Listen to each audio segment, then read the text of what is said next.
not a guy, he's just a bear. That would be so funny. I just see Naka being so done if I play a character like that. Teaching a girl how D&D works. I spray the enemy with water. What? You can't do that. Why not? Aren't I half orca? I'm having the same feeling I feel like Naka would have if I made a bear character. The whole point of playing Dungeons & Dragons is to make our players cry. I don't think that's how no. It's terrible, it's not. No. Okay, so very cute. Go, go. Ah. Ooh, I want to watch that. Here we go. Zach D&D. Oh, I want to do this. Do something like this. This is funny. You don't hear it? I'm sorry. I'll watch it again. There you go. 3.5. DM laughs. But yeah, I want to do this. Make bear a rogue, put every point I can into disguise. Prestige class as a spy to get even more disguise. DM says I can't speak English, but I max out bluff. By growling and gesturing, I can fake speaking a language I don't speak. I use money to hire a butler NPC. I give him a magical item to speak bear. An excellent suggestion. An excellent suggestion, Mr. Barrington. We really should ask the group to investigate the Black Marsh. Over the course of the game, be knighted as Sir Barrington. Queen holds a dinner in my honor. A guest becomes the first man to ever make a perception check that can beat my disguise. Shouts out loud, Hey, that guy's not a guy, he's just a bear! Man is escorted out of the castle while the guards apologize profusely for the indignity. We're so sorry, Mr. Barrington. Very sorry for this man's behavior. Roar. Shrug. That would be so funny. The Warlocks have unionized I just see Naka being so done with my shit if I play a character like that. Collectively increase their bargaining power versus their patron. That might actually break Naka. Be me, Warlock. Have friends who are also Warlocks. We're devoted to the same patron. Decide to make a union. We gain more power as a result. Feels good. Decide to build an underground hideout as a sanctuary for the Union. Word travels all throughout the kingdom. We gain more and more potential brothers and sisters to the Union. Union becomes a thriving underground community. It was easy living until a group of adventurers burst in. They start slaughtering everyone in the Union. We can hear him screaming about how we're devil worshippers, and then it dawns on me. We're a cult. We're a cult. Playing D&D. I mean? Wizard gets into a fight with an important NPC. When the wizard realizes who the NPC is, he apologizes and asks, as a token of my goodwill, would you like me to make you a magical sword? The NPC agrees. The wizard casts polymorph and turns them into a sword. Argues that the NPC shouldn't get a will save because they agreed to it. Teaching a girl how D&D works. She makes a half-orc rogue. I am loving the concept. First fight starts. Okay, DM, I spray the enemy with water. What? You can't do that. Why not? Aren't I half orca?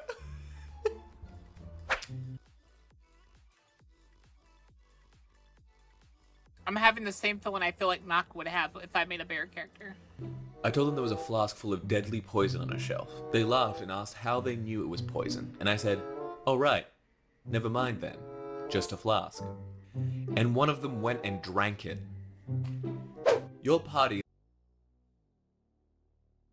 Someone's crazy in that scenario. I'm not sure who. is forced into eating at a vegan lunch. What do? My dragonborn fighter looks at his plate with disdain. He decides to pick it up and throw it on the ground. He yells at the host, do I look like a fucking iguana to you? Host falls, speechless. My party begins to glare at me. The bard pipes up with, I mean, kinda. And I'm going to blow fire at him. A female dragonborn paladin with a noble background is Hee. Oh look, I accidentally burnt you to a crisp. I'm sorry. the ultimate switch. She can be the knight, the princess, or the dragon, as circumstances require. I'm imagining a scenario where, through a series of misunderstandings, she's hired to rescue herself from herself. Sir Aldous of Mosley, the church has evidence to suggest that the Princess Miranda of Foxley has been kidnapped by Firefang the Ruthless. Will you rescue her on behalf of His Holiness? Sir Miranda's old days, born in Foxley, honorarily knighted in Mosley as a Black Knight after winning a jousting tournament, whose rebellious teenage nickname was Firefang. So, about all that. PC's goal is the resurrection of his wife. DM explained early on that it's a relatively simple goal, since it's basically just collect 2,490 gold. Goal comes slowly, takes several games before we get a small pile thanks to several setbacks, including several run-ins with a cult that killed the PC's wife. Finally, we meet a cleric powerful enough to cast the spell. He even offers a 1,000 gold discount if we reclaim his captured temple. After killing literally hundreds of people, we finally succeed, and it's time for a happy reunion. The cleric asks what plane he should start searching for the wife's soul. The PC replies, Celestia, since that matches her alignment. The resurrection spell fails. I'm sorry. Your wife's soul was unwilling to be resurrected. And she's in hell. Haha, what a Merry Christmas!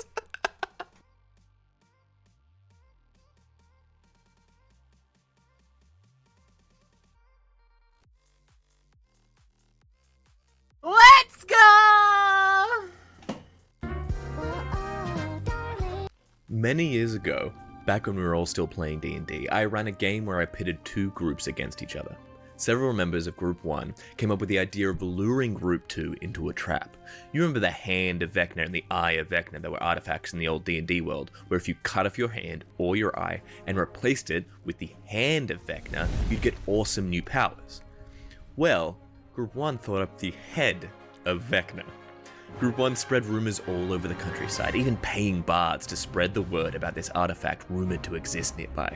They even went so far as to get a real head and place it under some weak traps to help with the illusion. Unfortunately, they forgot to let all the members of their group in on the secret plan. I suspect it was because they didn't want the druid to get caught and tell the enemy about this trap of theirs, or maybe because they didn't want him messing with things. The druid in Group 1 heard about this new artifact and went off in search of it himself, I believe to help prove himself to the party members. Well, after much trial and tribulation, he found it, deactivated or set off all the traps, and took his prize off into the woods for examination. He discovered that it did not radiate magic, a well-known trait of artifacts, and smiled gleefully. I wasn't really worried since he was alone and I knew that there was no way he could cut his own head off. Alas, I was mistaken, as the druid promptly summoned some carnivorous apes and instructed them to use his own scimitar to cut his head off, and of course quickly replacing it with the Head of Vecna.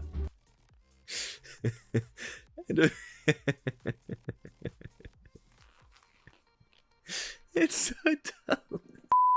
Sometime later, Group 1 decided He did. find the druid and to check on the trap. They found the headless body, and the two heads, and realized that they had erred in their plan. Besides laughing at the character who had played the druid, the Head of Vecna still had both eyes. They corrected this mistake and reset the traps and the head for its real intended victims. Group 2. By this, It still had both eyes. The druid fell for that? Oh my god. time had heard of the powerful artifact and decided that it bore investigating, since, if true, they could use it to destroy Group 1. After much trial and tribulation, they found the resting place of the Head of Vecna. They were particularly impressed with the cunning traps surrounding the site. One almost missed his save against the weakest poison known to man. They recovered the head and made off to a safe area. Group 2 actually came to blows. Several rounds of fighting against each other, arguing who would get the head cut off. Several greedy players had to be hurt and restrained before it was decided who would be the recipient of the great powers bestowed by the head.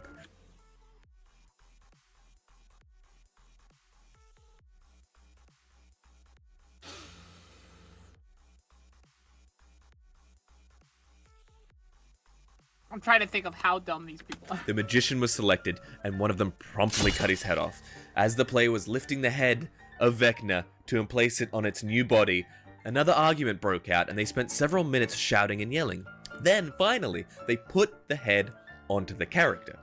Well, of course, the head simply fell off the lifeless body. All members of Group 2 began yelling and screaming at each other, and at me, and then, on their own, decided that they had let too much time pass between cutting off the head of a hopeful recipient and put the head of Vecna onto the body. So they did it again, killing another PC.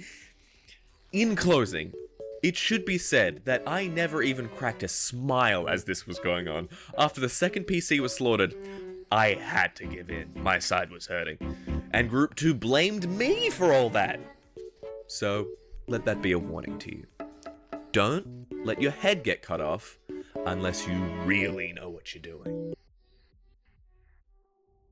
That's silly. That's so silly. You gotta be so dumb. As we all know, Especially after the first one failed. the whole point of playing Dungeons and Dragons is to make our players cry. I don't think that's how that no. It's terrible. It's not. No. But this is the story of how I did that on purpose. You're a bad man. Twice. Oh, you're going to hell. 2 times. It was my first campaign with this group, right?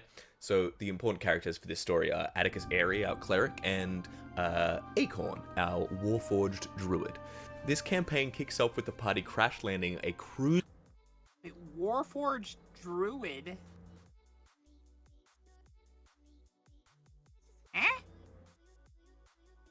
mean, alright, I suppose. Liner-sized airship on the deserted island. Through their adventure, they discover They had a wizard. Unless that wizard's intelligence was below 17, I feel like they should have been able to do it. but they're not. 'Cause I feel like at 17 or above, you should be genius enough to realize, hey, this doesn't seem right. Only were there dormant mind flayers on this island. The mind flayers had actually caused the party's ship to crash so they could use it to escape. The campaign culminates in a fight on top of the crashed airship called the Boundless Glory against an Elder Brain, the hive mind of the mind flayers, and its minion. I used a Starspawn Hulk. If the party allows them to escape, the Elder Brain heads back to the mainland and likely enslaves all of humanity, which is considered bad. Yes, very, very bad. If you don't play D&D and you don't know, enslavement of humanity by mind flayers, generally a raw deal. The party are fighting tooth and nail, but they're kind of getting their ass kicked. In an act of genius, truly I didn't see this coming, they throw a bit of a curveball in, and that curveball is in the shape of a fireball. They launch this fireball into the engine room, which they know is going to cause a cataclysmic explosion. Massive. And so I give them 1 round before the engine room and the whole ship explodes, right? So they teleport, they fly, they otherwise just leap off the ship to escape it. But then, right before initiative count 0, like a physiotherapist without a license, I put a little twist in it. Come on. I want them It is big the brains. Elder Brain's turn. Oh god, what if it... Oh, god! It doesn't do anything to you, Acorn. Instead, you see the mass of flesh that is the Starspawn Hulk start to melt and change. You see large, almost bat-like membranous wings sprout from its back as it stalks towards the flesh encasing of where the Elder Brain sits. On the Starspawn Hulk's turn, initiative count 3, it will fly away with the Elder Brain. What I didn't know is that Acorn had a plan, or as he called it, his master brain play. I think I know where this is going. Only Acorn sees that the Elder Brain is pulling in its minion to fly it away. You see, earlier in the fight, he had summoned a few Vine Blights to surround the Elder Brain. So his plan was he'd use one of his last spell slots to cast Plant Growth, anchoring from his Vine Blights to make the difficult terrain created by the spell to extend just a little higher into the air. Was it completely rules as written? No. But it made enough sense, and it was cool. And he knew, I knew, that without being able to use his action to dash away, he was going down with the ship. Now, you told me that one of my plant things lived. My third plant thing that I have is plant growth. That is all I have left. I'm on top of the Elder Brain. My wave of zombie plant. Your vine your vine blights. Yeah, they are. You told it to them to attack the Elder Brain itself. They are swarming around it as the star spawn kind of like zeroes in and grabs it from its casing. I don't care about living. I don't care about running away, because Acorn doesn't think that it wouldn't match up with what I've done throughout the entire campaign. The only thing now that I'm saying is I'm going to plant growth these things that are next to me, the swarm of whatever it is, and I'm going to just... I don't even say words when I plant growth these. The spell isn't even words. I'm just anger, pain. You stand and you start like the pistons in your knees fire, and it's one step, and as your step lands, it kind of like reverberates out, and you can see those vine blights that you have that are swarming start to grow. They're not one creature anymore, they're one lattice work of vines. As you sprint towards them, they grow and grow monstrously. They start to encompass and envelop the creatures around you. The Starspawn Hulk starts to rip free of them before you go crash tackling into them as all the vines begin to grow around each entity, keeping them all together, keeping them from escaping. That includes me. And at initiative count 0, the Boundless Glory explodes. Kaboom. And we'll end the session there. Jesus Christ. Panda! How could you do this? Zachary! Ooh! That's cry number 1. Mark it. Do we have a marker? Marker. I guess the question is it worth it? When you're doing these dramatic moments that, you know, in a game that's supposed to be fun for the players, they're supposed to be having a good time, is it worth it to create these really emotional moments that can, like, be a little bit heavier? I can't believe you made Lucky cry, Zach. I can't believe it. I feel really bad about that part of it. I feel awful about that. I was like, yeah, good storytelling. And Lucky cried. I'm like, oh no, I feel bad now. It was a good storyline. I like It was so good. It like part of the reason why I'm crying is because I grew attached to the characters and the story that you guys made, and I'm just like, I don't want to get over.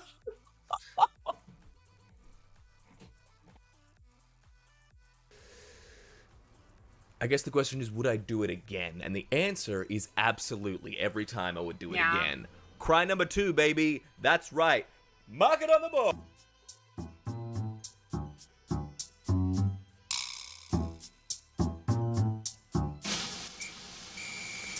Yeah. Ooh. I like that. ZacSpeaksGiant's pretty funny. Why do you always want to throw things at me, guys? Not cool, bro. What do you mean? There's something cute. I'm not cute. I'm thin.